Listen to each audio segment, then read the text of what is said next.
ఏదైనా ఒక డ్రీమ్‌ని మేనిఫెస్ట్ చేస్తున్నప్పుడు అది నిజమవుతుంది అని తెలిపే సంకేతాలు ఎలా ఉంటాయి అనేది చాలామంది అడుగుతూ ఉంటారు. ఈ డౌట్ ఎక్కువగా చాలా మందిలో ఉంటుంది. మీ డ్రీమ్ నిజమవుతుంది, మీరు అనుకున్న మేనిఫెస్టేషన్ నిజమవుతుంది అని తెలియచేసే సంకేతాలు ఎక్కువగా ఇవే ఉంటాయి. మీరు జాబ్ కోసం ట్రై చేస్తున్నారు అనుకోండి, జాబ్ గురించి ఎక్కువగా పాజిటివ్ ఇన్ఫర్మేషన్ వింటూ ఉంటారు. ఎక్కువ హై ప్యాకేజ్ గురించి ఇన్ఫర్మేషన్ వింటారు. ఆల్రెడీ జాబ్ రిసీవ్ చేసుకుని జాబ్ చేస్తున్న వ్యక్తుల యొక్క పరిచయాలు ఎక్కువగా అవుతూ ఉంటాయి. మీ కనెక్షన్లో ఇల్లు కొనాలి అనుకుని మీరు మేనిఫెస్ట్ చేస్తుంటే ఇల్లుకు సంబంధించి పాజిటివ్ ఇన్ఫర్మేషన్ వింటారు.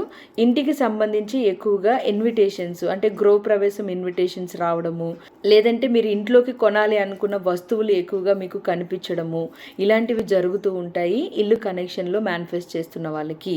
అలాగే డబ్బు కోసం ఫోకస్ చేస్తున్న వాళ్ళకి 888 నెంబరు అంటే అబండెన్స్ ఇన్ఫినిటివ్ ఎనర్జీని రిఫ్లెక్ట్ చేస్తూ 808 నెంబరు, 875 నెంబరు, ఇలాంటి నెంబర్స్ ఎక్కువగా కనిపిస్తూ ఉంటాయి. ఇలా మీరు ఏది మేనిఫెస్ట్ చేస్తే దానికి తగ్గట్లుగా పాజిటివ్ ఇన్ఫర్మేషన్ మీకు ముందుగానే తెలుస్తూ ఉంటుంది. సో దీన్ని మీరు అబ్జర్వ్ చేసుకోండి. ఒకవేళ ఒక విషయం గురించి మీరు మేనిఫెస్ట్ చేస్తున్నప్పుడు పాజిటివ్ ఇన్ఫర్మేషన్ రిపీటెడ్గా మీకు తెలుస్తుంది అంటే అది మీ లైఫ్లో ఖచ్చితంగా నిజం అవ్వబోతుంది అని అర్థం. మీరు ఫిక్స్ అయిపోవచ్చు ఇది ఖచ్చితంగా మీ జీవితంలో త్వరలో జరగబోతుంది అని. సో ఇలాంటి సంకేతాలు ఎక్కువగా చాలామందికి కనిపిస్తూ ఉంటాయి. ఇవి కాకుండా ఇంకా చాలా ఉంటాయి. మన వీడియోస్లో నేను చాలా షేర్ చేశాను. అవర్ డ్రీమ్ 8888 ఛానల్ని సబ్స్క్రైబ్ చేసుకుని ఫాలో అవుతూ ఈ విషయాలన్నీ తెలుసుకోండి. కమింగ్ డేస్లో నేను షేర్ చేయబోయే ఇన్ఫర్మేషన్ కూడా మీకు రీచ్ అవ్వడానికి సబ్స్క్రైబ్ చేసుకుని ఫాలో అవ్వండి. Thank you.